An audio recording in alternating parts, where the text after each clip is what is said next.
وہ شخص حوض کوثر کی حدیث سے متعلق کہتا ہے کہ اس میں صحابہ کے بارے میں کہا گیا ہے کہ فرشتے دور کر دیں گے۔ اے بھیا، یہ ساری طرفداری اور عقیدے میں وہی چیزیں کہے چلے جا رہے ہیں جو یا تو اہل تشیع میں ہوتی ہیں، ان حضرات نے ان چیزوں کو بہت لکھا ہے، اور یا پھر سنیوں میں جو تفضیلی شیعہ ہوتے ہیں ان میں ہوتی ہیں۔ سنیوں میں تفضیلی شیعہ ہوتے اہل سنہ میں سے ہیں، لیکن تفضیلی شیعہ کا مطلب یہ ہے کہ وہ اہل تشیع کے ساتھ ان کے کئی ایک عقائد میں مشترک ہو جاتے ہیں۔ مثلا یہ زیدی ہیں، یمن میں ہم نے انہیں دیکھا، ان کے بہت سے عقیدے اہل تشیع سے لیے گئے تھے۔ بہت سے اہل سنہ میں سے ہیں جو سیدنا علی رضی اللہ عنہ کو سب سے افضل مانتے ہیں، خلفائے ثلاثہ سے بھی پہلے سیدنا علی رضی اللہ عنہ کو مانتے ہیں۔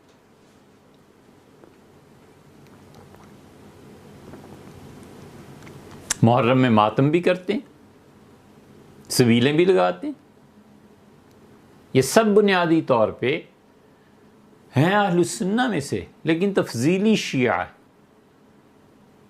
شاہ ولی اللہ صاحب محدث دہلوی رحمۃ اللہ علیہ کی کتاب ہے ازالۃ الخلفاء عن خلافت الخلفاء، ازالۃ الخفاء عن خلافت الخلفاء۔ یہ ازالۃ الخفاء جو ہے نا، اور خاص طور پہ اس کا مقدمہ پڑھنے کے قابل ہے کہ خلافت کیا تھی۔ اسی لیے ہر دور میں ہمارے ائمہ، ہمارے بزرگ اہل السنہ کے عقیدے کا زبردست دفاع کرتے رہے ہیں کہ ہماری اگلی نسلیں کہیں تفضیلی شیعت میں نہ چلی جائیں۔ حضرت عبد الشکور صاحب لکھنوی رحمۃ اللہ علیہ نے اس کا دفاع کیا ہے۔ ان سے پہلے آپ چلے جائیں یا ان کے قریب کے لوگوں میں حضرت خلیل احمد صاحب سہارنپوری رحمۃ اللہ علیہ نے اہل تشیع کے متعلق کتاب لکھی ہے۔ ان سے ذرا سا پیچھے چلے جائیں، یہ شاہ عبدالعزیز صاحب رحمۃ اللہ علیہ کی تحفہ اثنا عشریہ ہے۔ ان کے والد کے دور میں چلے جائیں تو ازالۃ الخفاء عن خلافت الخلفاء ہے۔ ان سے پیچھے چلے جائیں تو شاہ ولی اللہ رحمۃ اللہ علیہ سے پہلے جو بزرگ تھے انہوں نے اپنی مجالس میں برملا اہل السنہ کے عقیدے کا اظہار کیا۔ ان سے بھی پیچھے چلے جائیں تو حضرت مجدد الفسانی سے ہندی رحمۃ اللہ علیہ نے ایک مستقل رسالہ لکھا ہے، اور اس کا نام ہی رد روافض ہے، یعنی اہل تشیع کے عقیدے پہ تنقید۔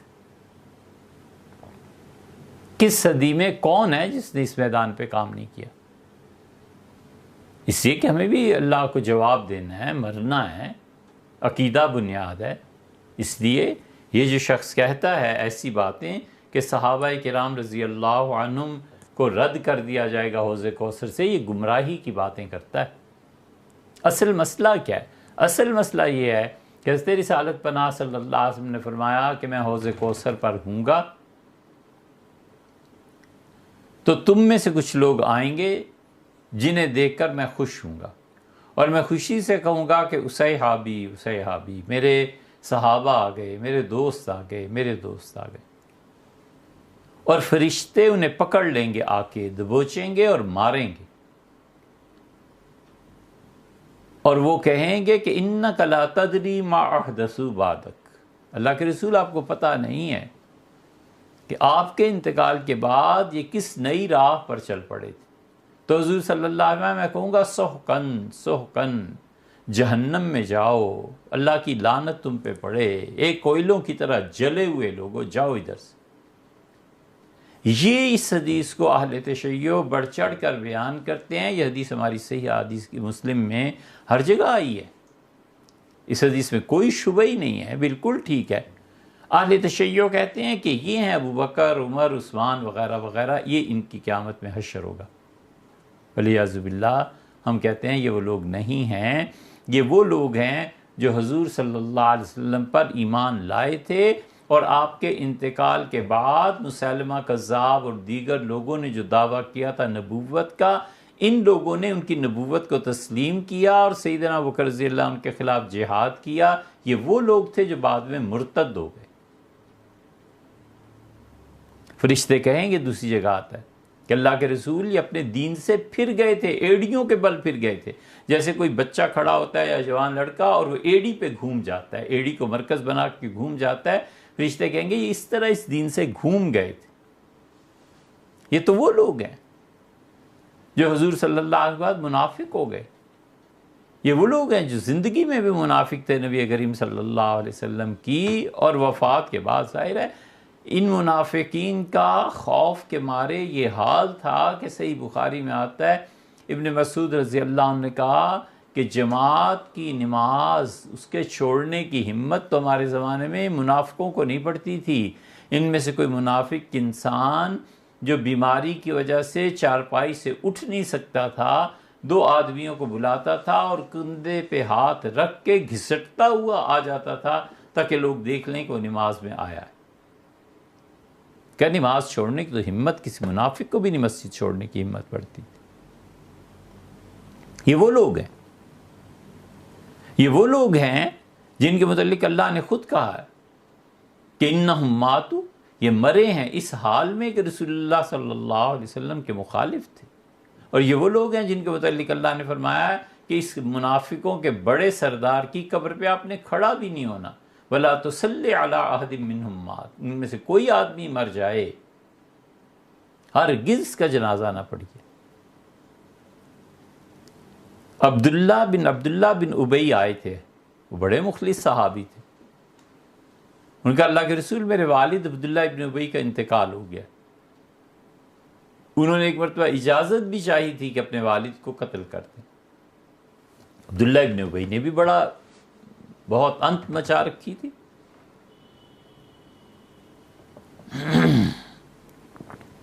تو حضور صلی اللہ علیہ وسلم نے اجازت نہیں دی تھی. انہوں نے آ کے عرض کیا کہ اللہ کے رسول میرے والد کا انتقال ہو گیا. ایک جگہ آتا ہے انہوں نے درخواست کی کہ آپ جنازہ پڑھا دیں، شاید اللہ میرے والد کی نفاق کو معاف کرے. حضور صلی اللہ علیہ وسلم کے کرم کے کیا کہنے، ان کی محبتوں کے، ان کی عنایات اور شفقتوں کے کیا کہنے. تشریف لائے، اس عبداللہ ابن ابی کا منہ کھولا اور اپنا لعاب مبارک اس کے منہ میں ڈالا. کرتا اپنا اتار کے دیا، فرمایا اس کے کفن میں شامل کرو.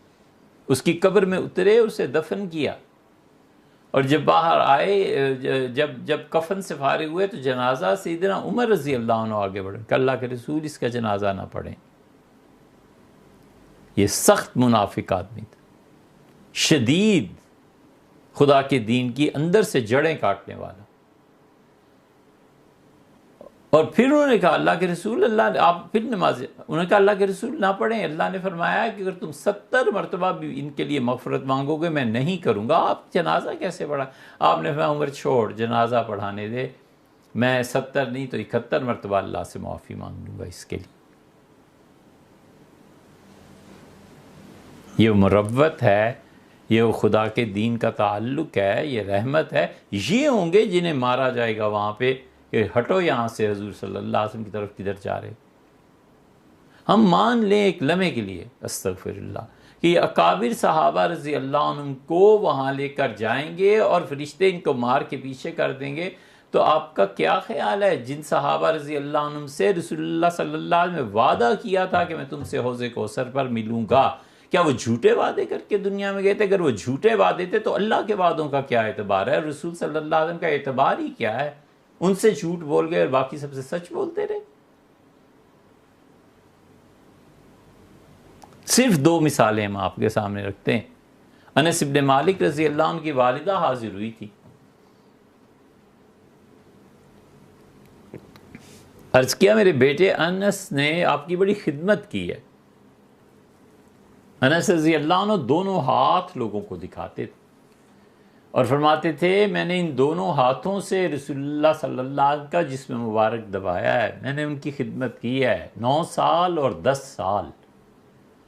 اور پھر میری والدہ آئیں، حاضر ہوئیں، مجھے ساتھ لے گئیں، کہا اللہ کے رسول یہ آپ کا خادم ہے، یہ آپ کی اتنی خدمت کرتا ہے، آپ میرے بیٹے کے لیے کچھ دعا کر دیں. تو حضور صلی اللہ علیہ وسلم نے فرمایا اللہ انس کی عمر زیادہ کر دے. تو تم دیکھتے ہو میری عمر کتنی بڑھ گئی ہے، 90 کے قریب پہنچ گئے تھے، اور اللہ اس کی اولاد کو برکت دے. تو پھر فرمایا تم دیکھتے ہو میری اولاد، پوتے پوتیاں، نواسے نواسیاں، بیٹے بیٹیاں 120 ایسے ہیں جن کا جنازہ میں خود پڑھا چکا ہوں. اور پھر فرمایا کہ اللہ اس کو مال بھی بہت دے. تو تم دیکھتے ہو میرا باغ شدید سردی میں بھی مدینہ منورہ میں کھجوریں ایسی لاتا ہے جیسے شدید گرمی میں لاتا ہے. تو حضرت رسالت مآب صلی اللہ علیہ وسلم نے محبت سے میرا ہاتھ پکڑ لیا اور مجھ سے فرمایا دیکھو انس، قیامت میں میں تمہیں بالکل اسی طرح ہاتھ پکڑ کر پروردگار عالم کے سامنے لے جاؤں گا، اور میں اللہ تعالیٰ سے عرض کروں گا کہ اللہ اسے میرے ساتھ بھیج دیں جنت میں، اس نے دنیا میں میری بڑی خدمت کی. تو انس رضی اللہ عنہ کہتے ہیں میں نے کہا اللہ کے رسول اگر مجھے آپ کہاں ملیں گے کہ میں آپ کو آپ کا یہ وعدہ یاد دلاؤں آج کا؟ تو فرمایا جہاں حساب و کتاب ہوگا. میں نے کہا وہاں بھی نہ ہو؟ تو فرمایا جہاں انسانوں کے اعمال کا وزن ہوگا. میں نے کہا اگر آپ وہاں بھی نہ ہو تو فرمایا حوض پہ آ جانا. میں نے کہا وہاں بھی نہ ہو تو فرمایا نہیں ہو سکتا، میں تینوں میں سے ایک جگہ ضرور کھڑا ہوں گا. ہاتھ پکڑ کر فرمایا کہ یوں تمہیں لے جاؤں گا. تو انس رضی اللہ عنہ کو کیا فرشتے اس طرح مار کے پرے کریں گے؟ تو وہ جو وعدہ فرما کے گئے ہیں اس وعدے کا کیا بنے گا؟ یہ سارا دین فراڈ ہی ہے، یہ دھوکے ہیں. وفات سے پہلے ایک کام کیا ہے، ہمیشہ کے لیے سیاسی اختلافات کی جڑ اکھیڑ کے پھینکے. فرمایا انصار کو بلاؤ، یہ بخاری شریف وغیرہ ہر جگہ آئے. کوئی مہاجر نہ آئے، صرف انصار آئیں اور بیٹھیں. اور حالت یہ تھی بیماری کی شدت کی وجہ سے کہ چلنا دشوار تھا. انصار سب آئے، پوچھا کہ انصاریوں کے علاوہ تو کوئی نہیں؟ عرض کیا گیا کوئی نہیں ہے، سارے مدینہ منورہ کے لوگ ہیں. فرمایا کہ سترون من بعدی، تم میرے بعد دیکھو گے کہ جب خلافت قائم ہوگی تو تم سے اسلام کی خدمت میں جو پیچھے کے لوگ ہیں جنہوں نے کم خدمت کیا تمہاری نسبت، ان کو عہدے دیے جائیں گے. خلافت عہدوں میں انہیں آگے لائے گی. تو تمہارا کیا خیال ہے کہ تم کیا کرو گے؟ انہوں نے کہا اللہ کے رسول ہم تلوار اٹھا لیں گے اپنے حق کے لیے. حضور صلی اللہ علیہ وسلم نہیں، تلوار نہیں اٹھانی، خلافت کے خلاف نہیں چلنا. اور پھر فرمایا کہ صبروا، کرنے کا کام یہ ہے کہ صبر کرنا، حتیٰ تلقونی الی الحوض، یہاں تک کہ میں تم سے وعدہ کرتا ہوں حوض کوثر پہ میں تم سے ملوں گا. سیدنا عمر رضی اللہ عنہ خلافت میں عہدے لے لے کے ان انصاریوں کے گھر جاتے رہے کہ لے لو لے لو، یہ حکمرانی، یہ گورنرشپ، یہ فلاں جگہ. اور وہ آگے سے کہتے تھے حضرت نے فرمایا تھا حوض کوثر پر ملاقات ہوگی، عمر حوض کوثر زیادہ اچھا ہے بجائے تمہارے عہدوں کے، نہیں آتے. تو یہ حوض کوثر پہ اگر صحابہ کرام رضی اللہ عنہ کو یوں معاذ اللہ استغفر اللہ، تو اب دوسروں کے الفاظ میں بات کرتا ہوں کہ دھتکارا جائے گا. یہ سارے وعدے کون ہیں کہ کیا کون کر رہا ہے، کیسے پورے ہوں گے؟ یہ سارا دین ایسے ہی ہے، جھوٹ پہ مبنی. اس لیے ان کا یہ کہنا یہ حدیث ان کے متعلق نہیں ہے، یہ حدیث ان کے متعلق. واقعہ یاد آتا ہے ایک صحابی رضی اللہ عنہ کا، انہیں حاکم وقت نے ٹوکا تھا کسی بات پہ، تو انہوں نے کہا فو، یہ حدیث ہمارے متعلق تھوڑی ہے، یہ حدیث تو فلاں اور فلاں کے متعلق ہے. عبد الرحمن بن ابو بکر رضی اللہ عنہ اور عبد الرحمن بن ابو بکر رضی اللہ عنہ کھڑے ہو گئے اور اس آدمی نے کہا کہ یزید نے مجھے بھیجا ہے اور مجھے نا، اس نے کہا کہ مجھے یزید کی بیعت لینی ہے. سنت ابی بکر و عمر، ابو بکر اور عمر کی یہی سنت رہی، یہی ان کا طریقہ رہا ہے. عبد الرحمن بن ابو بکر رضی اللہ عنہ کھڑے ہو گئے، انہوں نے کہا جھوٹ مت بول، ابو بکر اور عمر نے کب یہ طریقہ اختیار کیا ہے کہ باپ کے بعد اولاد کو مسلمانوں کی حکومت مل جائے؟ یہ قیصر اور کسریٰ کی سنت ہے، یہ ان کا طریقہ ہے. اس نے کہا تم وہی ہو نا جس کے متعلق اللہ نے کہا ہے کہ اس کے والدین ہاتھ جوڑتے ہیں کہ خدا کا واسطہ ایمان لیا. حضرت عبد الرحمن بن ابو بکر رضی اللہ عنہ فتح مکہ پہ مسلمان ہوئے ہیں، حضور اقدس صلی اللہ علیہ وسلم کے ساتھ ان کے کفر اسلام کی بات رہی ہے، اسے تانا دیا. اس نے کہا تم وہی ہو نا جو فتح مکہ پہ ایمان لائے تھے، اور تم ابو بکر کے بیٹے ہو نا، ٹھہرو. تمہیں وہ اترا تو وہ بھاگے. ہمشیر ان کی سن رہی تھیں، وہ تھی سیدہ عائشہ رضی اللہ عنہ. وہ دروازے پہ آ گئیں، ان کا عبد الرحمن ادھر آؤ، بھائی ادھر آؤ، اور بھائی کو اندر کر لیا.